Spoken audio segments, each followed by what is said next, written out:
31 अध्याय। भगवान श्री कृष्णचंद्र जी महाराज ने कहा कि पहले उज्जैन में एक महापापी और दुरात्मा धनेश्वर नामक ब्राह्मण रहता था। वह रस और चमा और कंबल आदि का व्यापार करता था।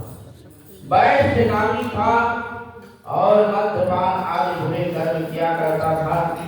क्योंकि वह दिन रात पाप में रत रहता था, इसलिए उस व्यापार के लिए वह नगर नगर घूमता था। और वह एक दिन महेश्वरमतीपुरी में जा पहुंचा। महेश्वरमतीपुरी जो कि राजा महेश ने बसाई थी, इसलिए बस राजा के नाम पर ही विख्यात थी। नगरी के पास ही पाप नाशनी पुण्य कारणी भगवती नर्मदा बहती थी और उस नदी के किनारे देश देशांतर से आए हुए यात्री कार्तिक व्रत करने के लिए कुछ दिनों के लिए ठहरा करते थे। और उन कार्तिक व्रत करने वाले प्राणियों को वहां ठहरा देख करके वह दुष्ट धनेश्वर भी इधर उधर व्यापार करता हुआ एक मास के लिए वहां ठहर गया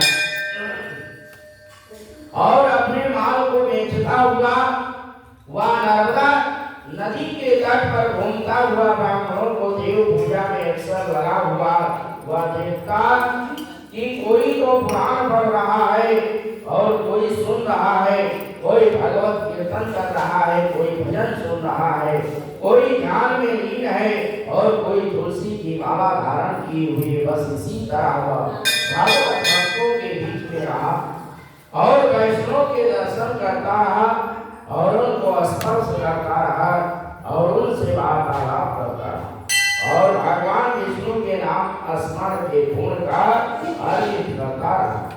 वह कार्तिक के व्रत की उद्यापन विधि तथा जागरण को भी देखा और उसने पूर्णिमा को भी देखा और व्रती ब्राह्मणों तथा गौओं को भोजन करवा रहे और उनको दक्षिणा आदि दे रहे और उनसे नित्य व्रती भगवान शंकर की प्रसन्नता के लिए होती दीपमाला भी देखा। बोलिए श्री नारायण भगवान की जय, श्री शंकर भगवान की जय। त्रिपुर नामक राक्षस के तीनों पुरों को भगवान शंकर ने इसी तिथि को जलाया था और इसी कारण भगवान शिव के भक्त इस तिथि को दीपोत्सव मनाते। जो मनुष्य मुझ में और भगवान शंकर में अंतर मानता है उसकी संपूर्ण क्रिया निष्फल हो जाती है।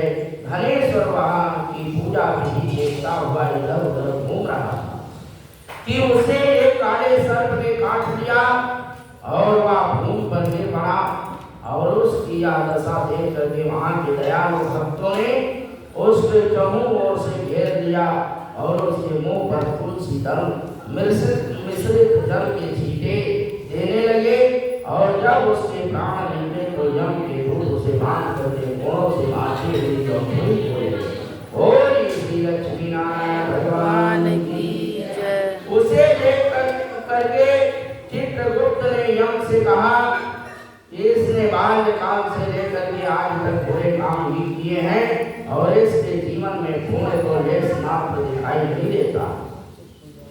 यदि मैं पूरा 1 वर्ष आपको सुनाता रहूं तो भी इसके पापों की सूची समाप्त नहीं होगी और ये महापापी है, अतः इसको एक कल्प एक घोर नरक में डालना चाहिए।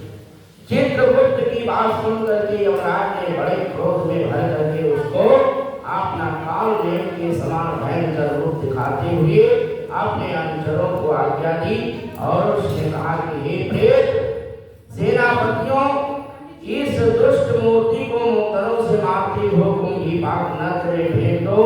भगवान श्री कृष्णचंद्र जी महाराज ने कहा कि आप सुन करके प्रेत सेनापति ने मुक्तरों से उसका सिर तोड़ते हुए और कुंभी पाप नरक में जाकर के खौलते हुए तेल में के कड़ाही में छोड़ दिया। बोलिए श्री नारायण भगवान की जय। प्रेत सेनापतियों ने जो भी उसे तेल की कड़ाही में फेंका त्यों ही लपलपाती हुई आग अपने आप ठंडी हो और जैसे ही प्रहलाद को अग्नि में फेंका था